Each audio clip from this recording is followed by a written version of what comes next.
वंचित बहुजन आघाडी आणि काँग्रेसचा संयुक्त मोर्चा आहे। संघ मुख्यालयावरील मोर्चासाठी पोलिसांनी परवानगी नाकारलेली आहे, तरी पोलीस अलर्टवर आहे आणि संघ मुख्यालयाचा परिसर असलेला हा बडकत चौक आहे आणि या बडकत चौकामध्ये सकाळपासूनच पोलीस जे आहे ते अलर्टवर आहे, पोलीस तैनात करण्यात आलेले आहे।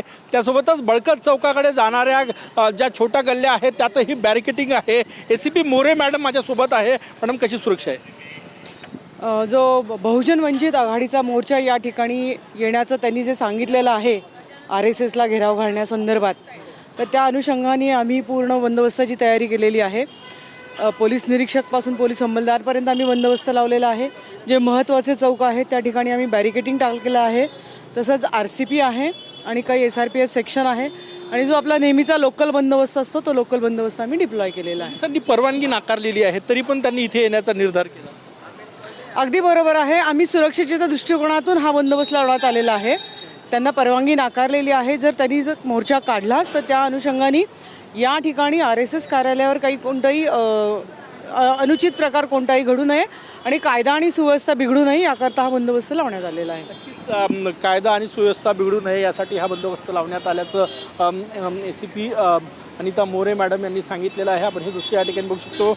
याच परिसरामध्ये संघ मुख्यालय आहे आणि संघ मुख्यालयाकडे जाणारे जे रस्ते आहेत त्यावर बॅरिकेटिंग करण्यात आलेलं आहे। पोलीस जे आहे ते अलर्टवर आहेत। आपण हे दृश्य आहे बघा, संघ मुख्यालयाकडे जाणारा हा रस्ता आहे आणि या ठिकाणी पोलीस तैनात करण्यात आलेले आहे। महाल परिसरामध्ये हे आंदोलन जे आहे ते या ठिकाणी होणारा आंदोलनाचा इशारा दिलेला आहे, परंतु पोलिसांनी परवानगी नाकारलेली आहे।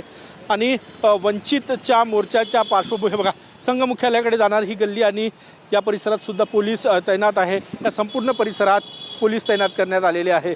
कॅमेरामॅन सचिन सयामसह गजानन उमाटे, TV9 मराठी, नागपूर।